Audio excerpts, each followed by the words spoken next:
नमस्कार नमस्कार जय जगन्नाथ।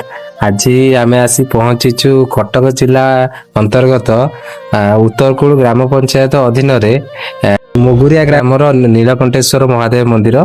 तो चलतु जीवा संपूर्ण मंदिर दर्शन करिया। यही नीलकंठेश्वर महादेव मंदिरटी कटक जिला उत्तरकूल पंचायत अंतर्गत मुगुरिया अंचल अवस्थित। यही मंदिरटी भगवान शिव को समर्पित एक पवित्र मंदिर अटे।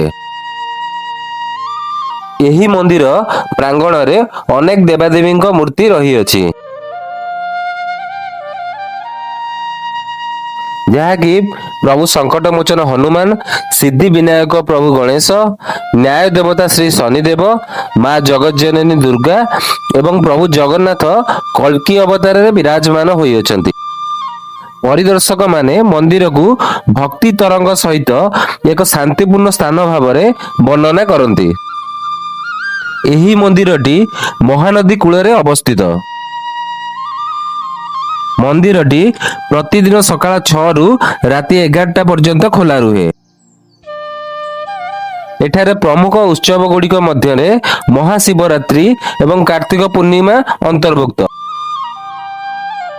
यही समय रे मंदिर रे आखपाख कटक एवं जाजपुर अंचल बहु संख्यार लोक आसी थांती। आपण जगतसिंहपुर आसिले तारपुर ब्रिज दे आसी परिबे।